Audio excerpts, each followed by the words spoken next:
Hi, welcome. It Takes a Village. I'm Bonnie Blomfield, your host. We're here to learn a little bit more about Santa Barbara. What are the resources of our village, your village? What is available to us? What's needed? What's here? I have with me today, I'm very thrilled to have here John Higgins. Welcome, John. Hey, hello, Bonnie. How you doing? I'm doing good. I would like, if you don't mind, to ask a few questions of you to get to know you. I have heard really wonderful things about you, that you are a business consultant, that you are an author, really roles that are quite disparate, quite different. So tell me a little about yourself. Well, I consider myself like an everyman, able to do a bit of everything, maybe a factotum, knowledge of everything, but not a master of everything. I have done writing. In my profession, I'm more of in the accounting field here in Santa Barbara. I've done other things. Writing came to me after I had worked at the Inner City Culture Center in LA. I was with the repertory company there, so I got into this little theater stuff. Oh, neat. And then when I moved to Santa Barbara, I was trying to find some outlet. I didn't want to teach dance. I used to even dance with our Wanda Lewis Afro-American dance troupe out of Los Angeles. The high point of my life at that point was dancing at the Dorothy Chandler Pavilion with the LA Philharmonic. Zubin Mehta was conducting. I looked like an elephant in a bowl of tulips with these beautiful women trouncing around. I almost stepped on their heads. But this too did pass. I realized this was going to be a short-lived thing. I did study adage under Stephen Peck. Wow. And that was more of a television type of dance, show dance. But I gave that up after I developed a crush on one of my teachers at our Wanda Lewis's class, and it turns out timing is everything, as it is with writing, as it is in other business things. Being in the right place at the right time really helps. Fascinating, amazing. That I did not know. I've heard a lot of good things about you, and that's really incredibly creative. Wow. I have these questions, and I hope they fit with our current conversation. Let's see. When did you come to Santa Barbara? Well, it was somewhat by accident. I came in 1967 to attend the University of California at Santa Barbara. And after graduation, I just ended up staying. I did leave for a couple of years and worked in Los Angeles, that's where I got involved with the Inner City Cultural Center. I worked for the Hong Kong Bank of California at that time, and it was in downtown Los Angeles. And just to get into something different than that whole banking era, that was why I went to the Inner City Cultural Center, just as as a hobby, just to see what could happen. As a matter of fact, the reason I did do it, a friend of mine asked me to model. I know you don't believe this now, but a friend of mine wanted me to model at the LA Art Center, to be a head model. And that's what started this whole thing. I just realized it now. And while I was in LA, so working for the Hong Kong Bank, I was doing this modeling, and the instructor said, "Are you in between gigs?" And I said, "In between gigs?" So, "Yeah, aren't you an actor?" I said, "No." But then I found out there are 40 million other actors out there in that naked city. So didn't quite make it, right place, right time, but it was fun. We had some. What the people didn't know at Inner City, because I worked for the Hong Kong Bank, I had to leave work with suit and tie all the time. And one day I didn't have to go to work. I was off, so I wore Levi's. And it was funny. My repertory group always thought I was this sort of uptight business type of person because of the way I dressed. And then when I came in with the jeans, they didn't know I'm normally a crazy, wild and crazy person. And then when I came in with the jeans, they go, "Oh, we're finally rubbing off on you." Little did you know the secret past of Walter Mitty. That's amazing. That's fun. Oh my goodness. But yeah, I came here in '67, went to UCSB, graduated, worked for the Hong Kong Bank in for a couple of years, but I was coming up to Santa Barbara so much that I finally decided to come up here and try to make this my home permanently. Well, this question kind of fits pretty well this time. What were some of your first thoughts or impressions of Santa Barbara? Well, coming from Oxnard, I'd been up here before, but I never really thought about, had any impressions of Santa Barbara. When I came to, when I went to UCSB, my impression was a very conservative town as far as politics are concerned. The consciousness of the racial makeup was very conservative. I mean, I was like the first group, or I'm sorry, the second group of blacks to come to UCSB. There had been Africans there, but there hadn't been black Americans, except for, there were only 3 up there when I first attended UCSB. The group I came with about 20, made it the largest population. Then as years went on, from '67, it got bigger and bigger. 67. Wow. That was an interesting It was year. very interesting because the comparison, because of the EOP programs, the economic opportunity programs, it allowed more minorities to infiltrate or to try to get involved with the higher education process. And a lot of students felt, even though you may have had the grades to get any other place, they just thought you were just dumb and getting money and you couldn't be as smart as them. But quite a few of They us found out differently. Yes, That's nice. That's good. Yeah. Wow. Let's see. Obviously, you made some good decisions, went some amazing directions. I guess I want to ask here, were there any decisions that you made around the age of 14 that led you in constructive directions? And maybe it wasn't 14, but was there any time that there were just kind of decisions in a constructive manner at a younger age? Not primarily. There were things in my life around that time that possibly affected it. I know my mother died when I was in the 4th grade. So she died young. She was only 35, so it was just my father and I. So I had a different upbringing, and we were raised in such a religious household that after my mom died, I thought it was my duty not to create any problems for my father. So we lived in Tulsa, Oklahoma, as a matter of fact, at that time, and I went to the 5th grade, and then we moved out to California to be closer to some relatives of my mom. And so I was pretty much a pretty shy guy during that point, and it wasn't until I became, I think, junior class president, so that would have made me about 15. Wow. Interesting. That, you know, I had maybe some ideals that maybe I wanted to go into politics and do something different. I was student body president the next year. Wow. So I had a bigger array of options as far as after school and going on to a higher educational base. I received the Yale Book Award as a junior, as the most intellectual junior in the Tri-Counties. Wow, but I got scared coming from Oxnard that maybe Yale may be too much for me, even though I had a lot of good momentum going, and finally ended up at UCSB.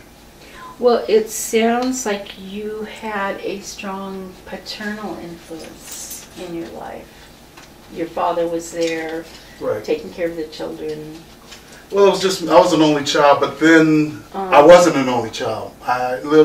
My cousin came to live with me in Oklahoma. His mother was sick. She had cancer. She died at around 25.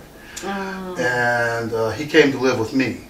So he stayed with me for probably, I think, a couple of years, and then my mother died. And his father and he moved to Oxnard first, and then we followed them, and then all of us lived at my aunt's house in Oxnard. My uncle, his son, my dad, myself, my uncle and aunt, until my father and uncle found a house to move in. It was almost like my three sons, but it's the two kids and two fathers. You know, so Wow. it was two fathers raising their sons together. And then my uncle left when I was probably a freshman in high school, I think, and then moved to his own house, and then it was just my father and I.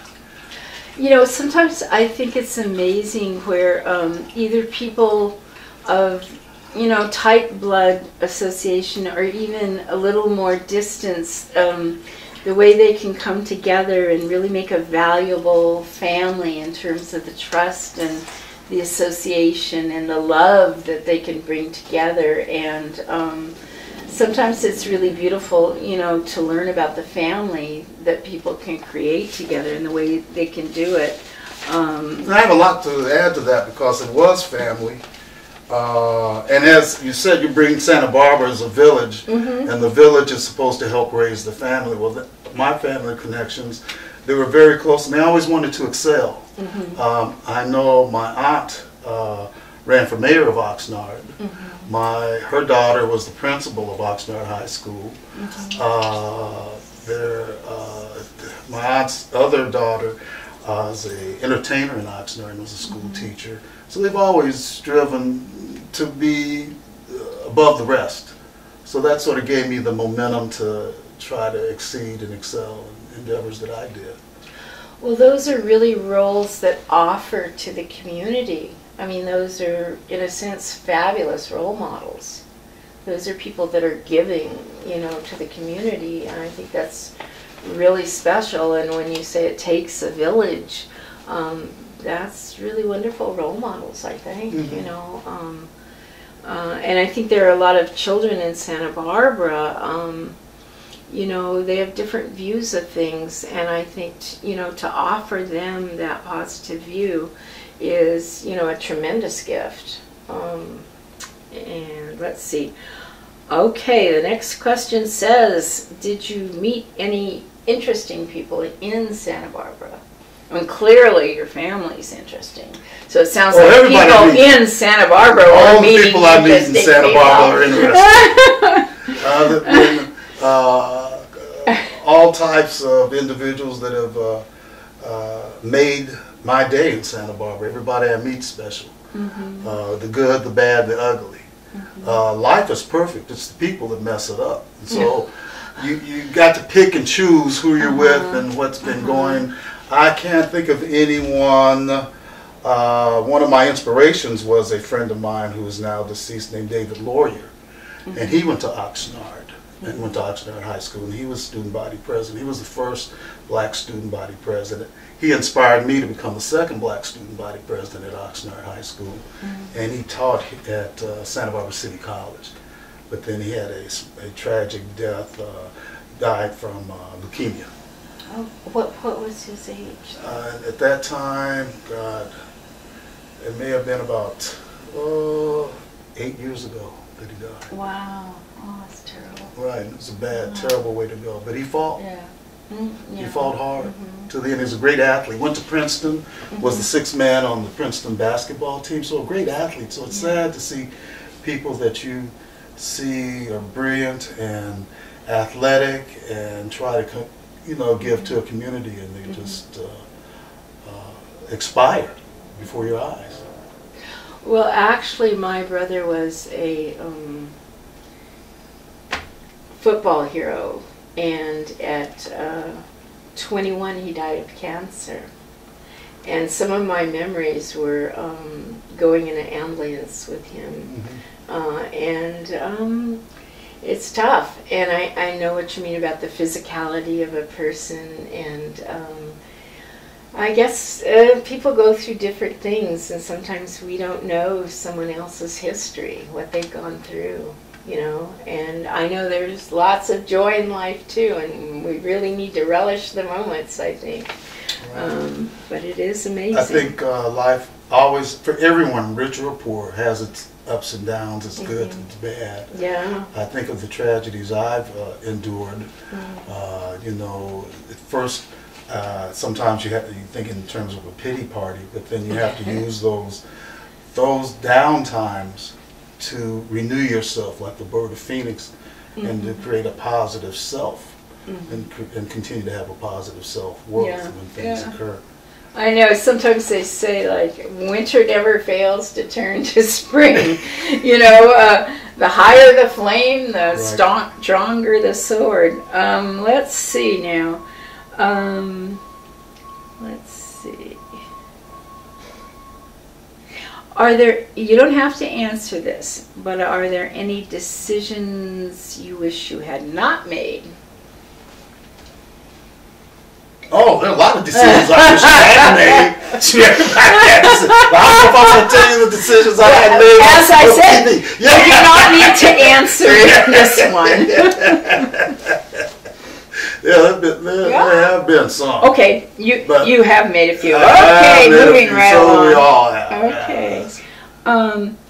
Let's see. Are there any special resources in Santa Barbara that you think few people know about?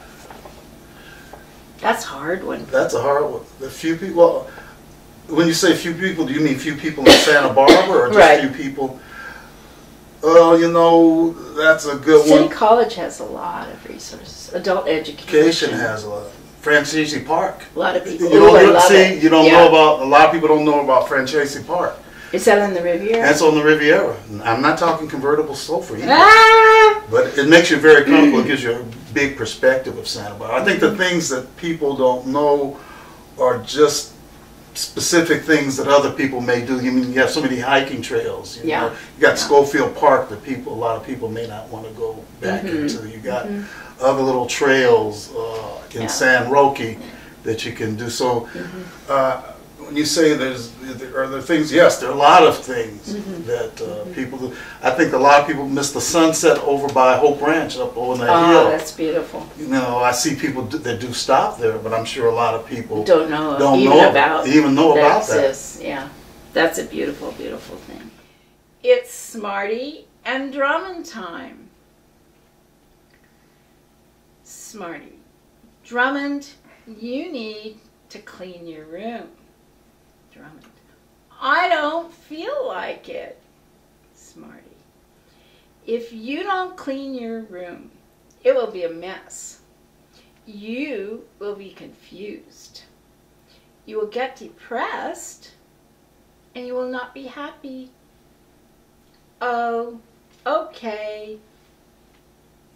There are consequences to our decisions and actions.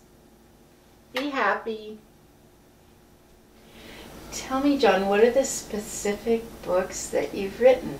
Thanks, Bonnie. I'm glad we got to that. I've just come out with a new book. It's somewhat of a motivational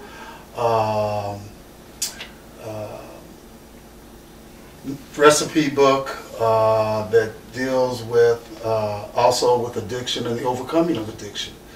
It's really a book written by my daughter and myself called New Chip on the Block. And what I did was modified a new snack for the tortilla chip.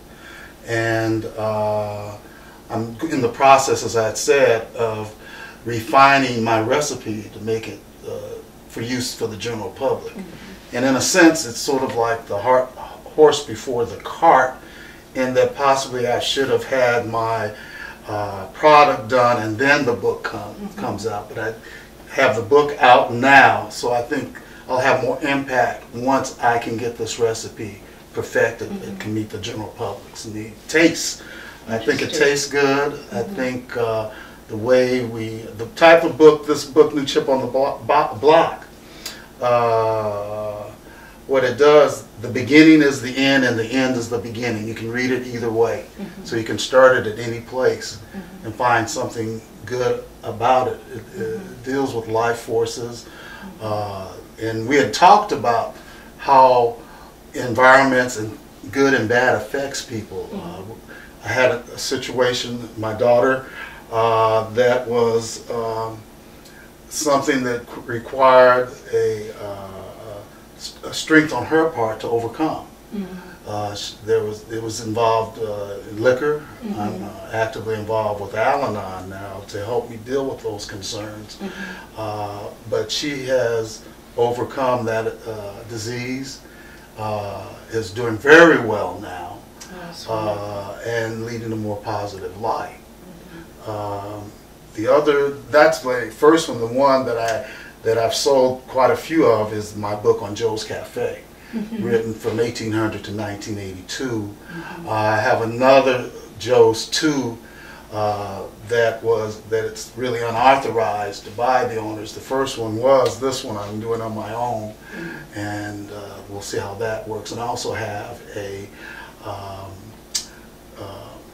business plan for a restaurant that I'd like to open. I've also written some smaller things, such as Mandingo Revisited, which I hope to turn into an ebook pretty soon.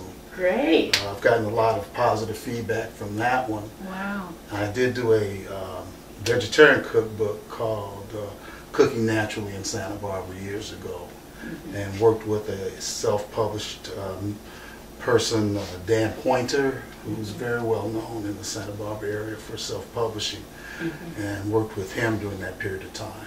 Great. So, you know, Wow. I'm trying all types of things. I feel as I call them, intellectual properties, hold the best venue for someone that maybe does not have the computer skills to become a Microsoft or become a Google.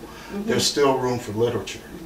And there's still room for ideas. It's just trying to find that mass appeal to fit, or at least something that gives you the feel-good feeling at the end of the day, every day that you do it, that you just keep wanting to come and do it, and you don't even consider it work. Well, it seems creative, constructive, and it contributes. And I guess we work on our soul all the time, things that are important to us and people that we love and want, to give to them in certain ways. And also, I think some of these books are on Amazon.com and at Chaucer's, I think. Perhaps Teccolodi, I think. Right. That's great. And there are ebooks also. Oh, good. Ex Libris, which is a self-publishing company, also has the books. You can get through them. Great. So we're trying to market it as much as possible.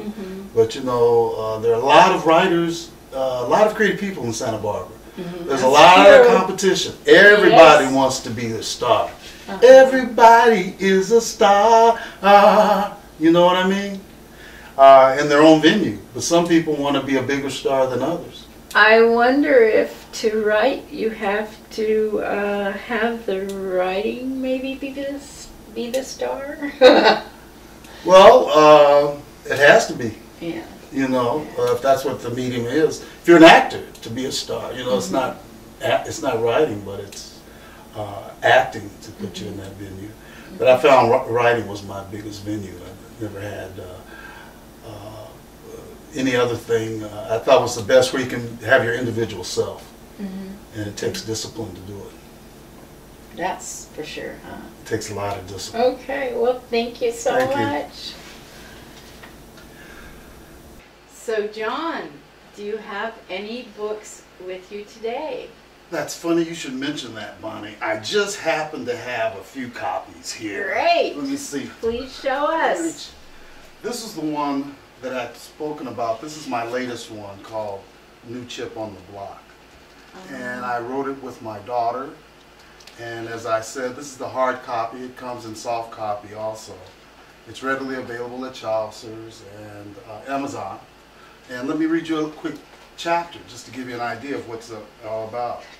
And the chapter that I'm going to read is, you'd asked me before, who would I want to talk to at the beach and that type of thing. And in keeping with that, I'd like to read chapter 15, which says, "Do as we say and not as we do big doo-doo drops." Yes. Give me a few minutes. You are completely welcome to read such a chapter. Because your reputation precedes you as pretty darn good. Therefore, pretty good and read crazy. away. Read away. Okay. The cure-all is you.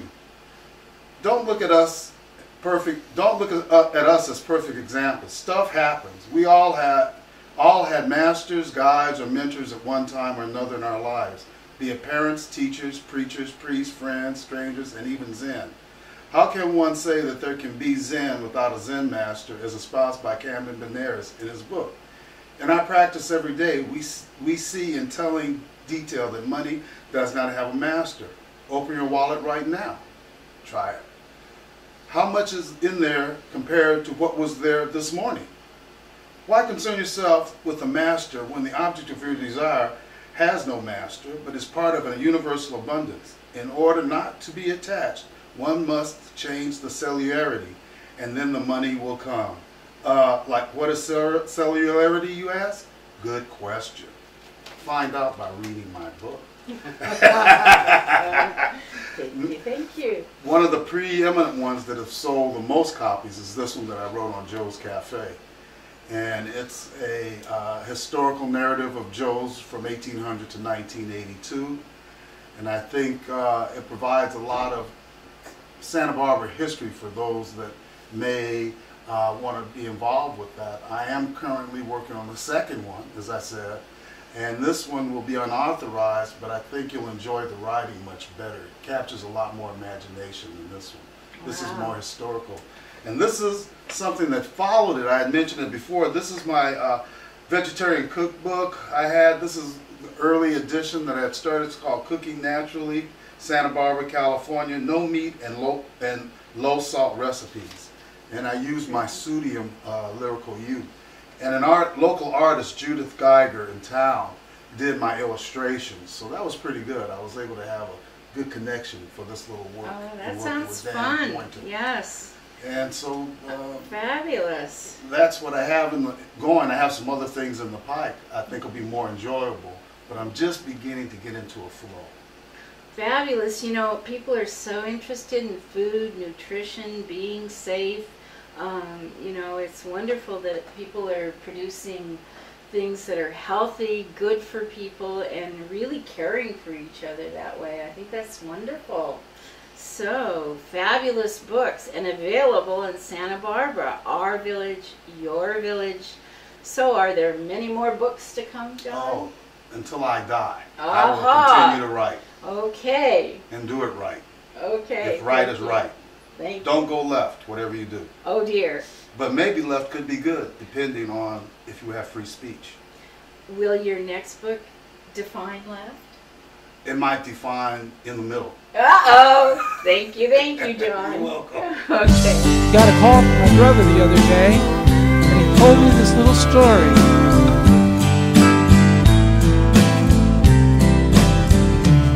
I found